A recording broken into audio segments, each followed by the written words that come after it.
akhirnya kita bisa bertemu langsung ya sama guru yang selalu saya ceritakan.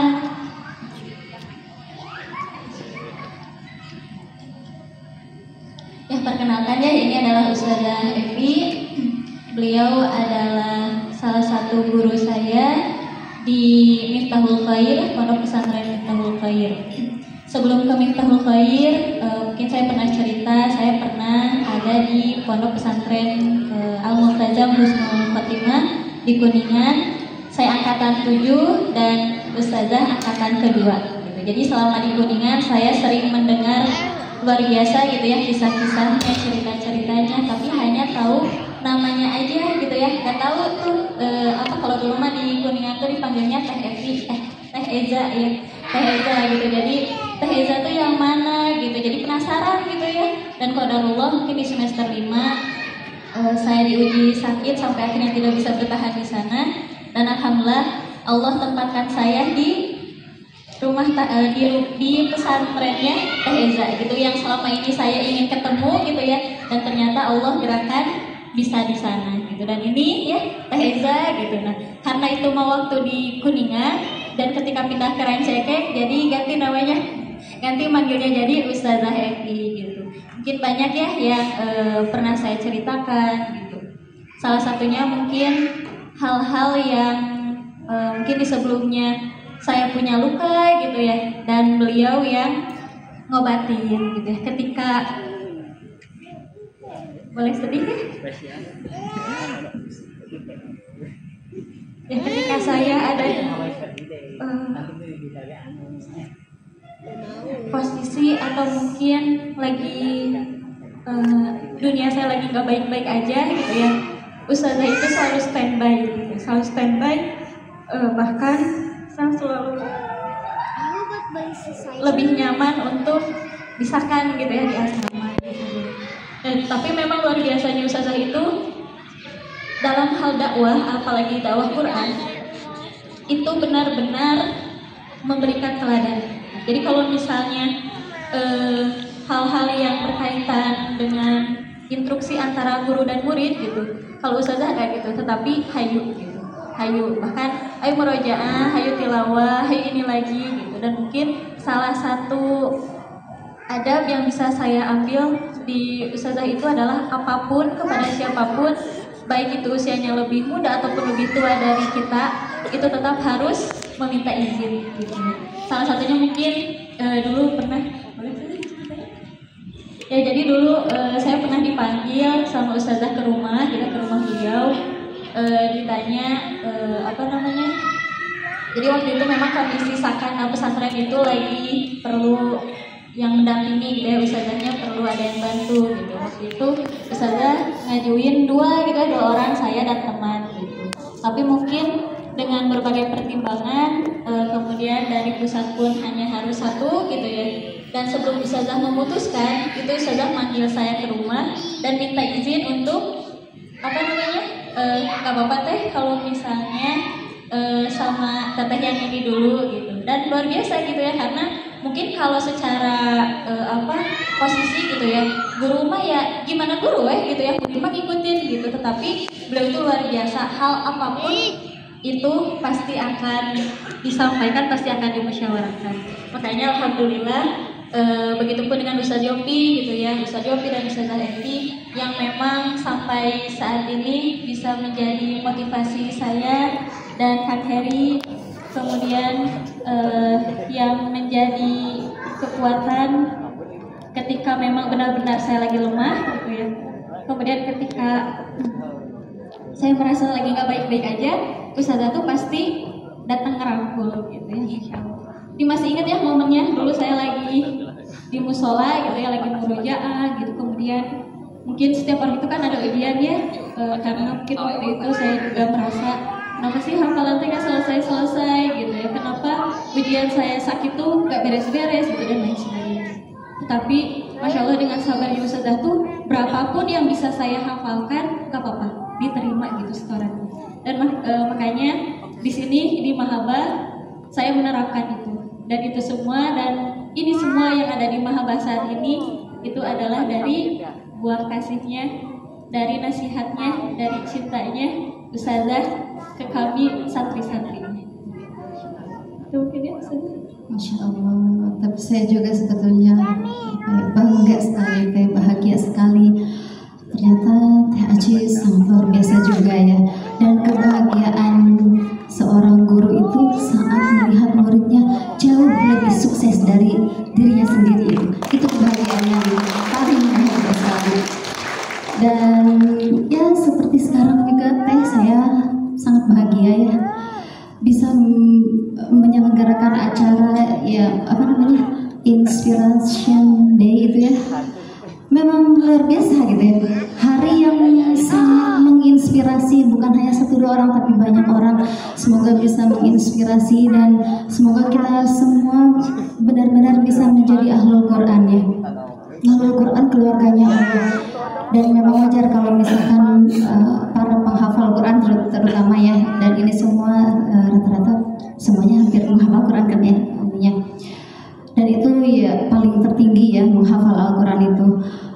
Dan godaannya juga ya pasti banyak. Dan setiap orang pasti punya godaan pada ujian yang berbeda-beda gitu ya. Setiap orang pasti ada ujiannya. Karena setan pun tahu pahala dari orang-orang yang senantiasa berinteraksi dengan Al-Quran itu sangat besar sekali, sehingga setan pun akan ikut merongrong terus aja mengganggu ya, mengganggu kita, diganggu lah, udahlah capek gitu ngapain hafal Al-Quran dan lain sebagainya, diuji ini, diuji itu dan lain sebagainya.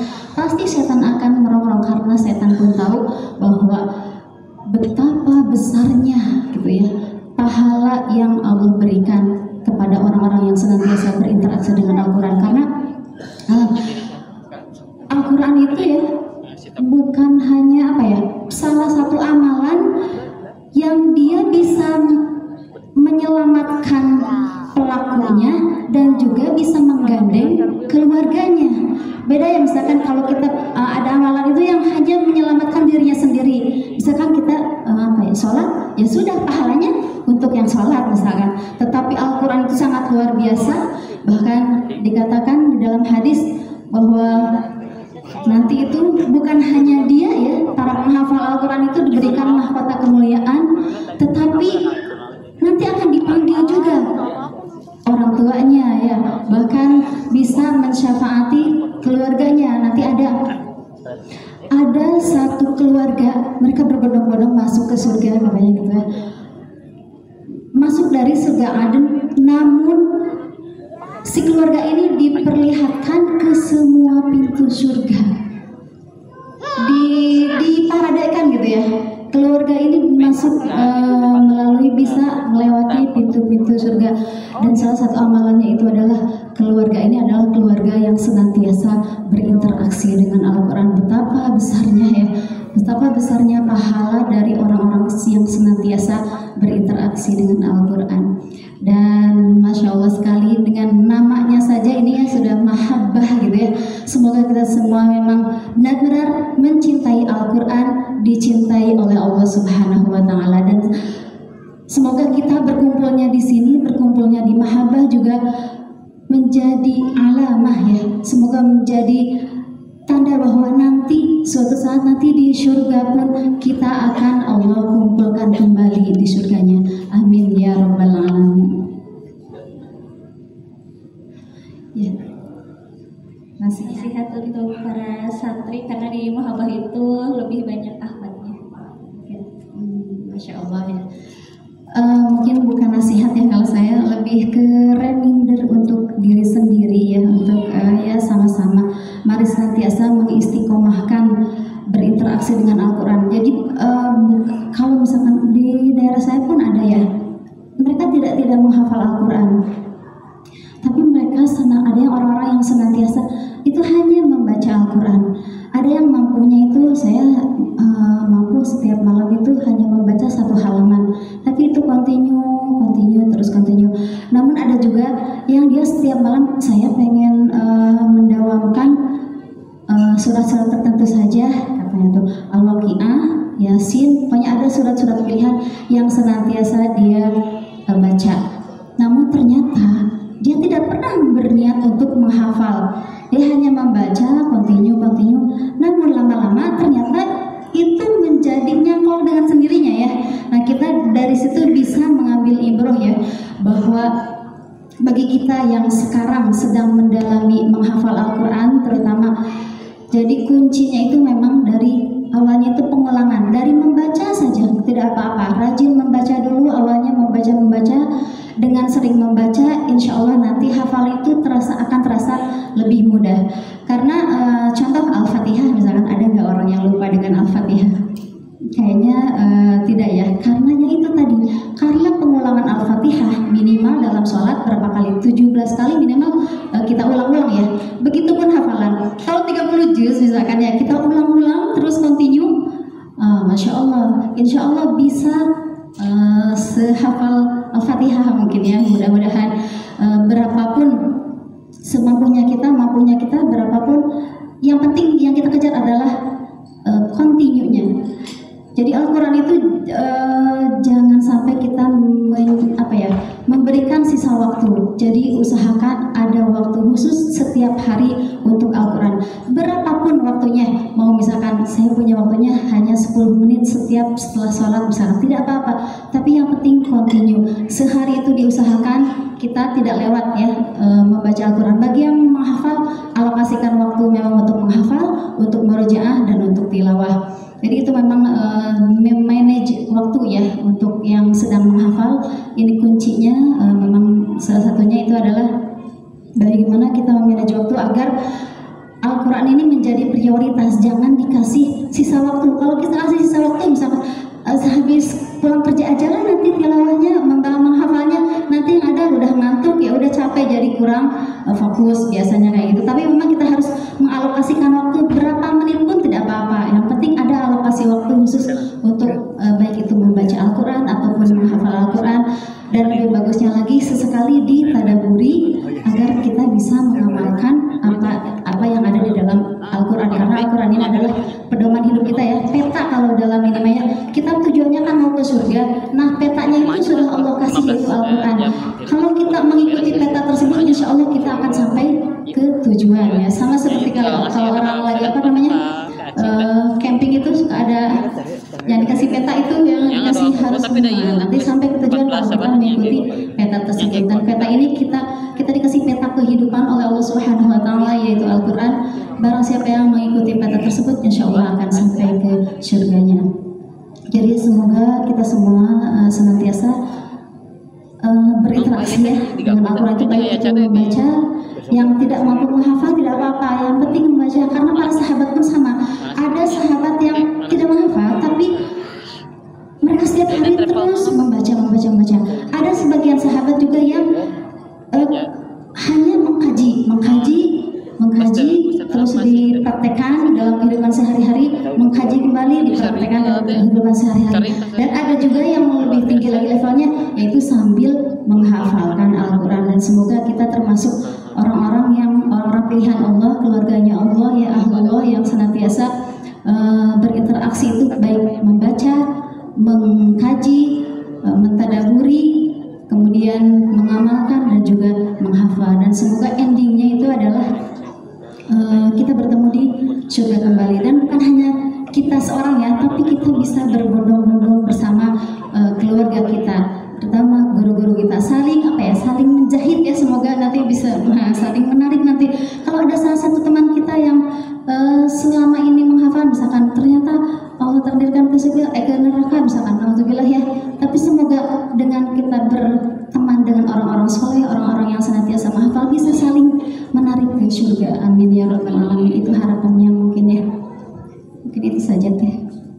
Insyaallah. Ya, syukran Ustazah untuk nasihat, dan itu malah lebih dari nasihat ya. Insyaallah mudah-mudahan bisa reminder mungkin teh. Ya, biar kita juga lebih semangat ya ketika sama Al-Qur'annya, biar lebih fokus ke tujuan, bahwa tujuan kita bersama Al-Qur'an itu adalah ridho dari Allah dan juga syurganya Allah ya.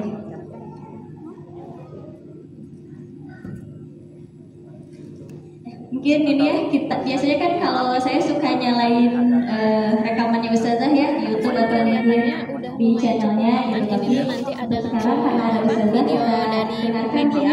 saat Jadi ini waktu dua pas ayat ustazahnya langsung nanti yang video media akan biar ustazah nggak waste. Udah sebentar lagi kayaknya ya. Jadi nanti langsung ke kamu channel langsung أعوذ بالله من الشيطان الرجيم Yang terakhir Ustaz Heri dulu. yang muhasabah sama Ya, doa. nanti Ustaz terakhir. الله نور السماوات والأرض مثل نوره كمشكاة فيها مصباح المصباح في زجاجة الزجاجة كأنها كوكب دري يوقد من شجرة مباركة زيتونة لا شرقية ولا غربية يكاد زيتها يضيء ولو لم تمسسه نور على نور يهدي الله لنوره من يشاء ويضرب الله الأمثال للناس والله بكل شيء عليم. Masya Allah.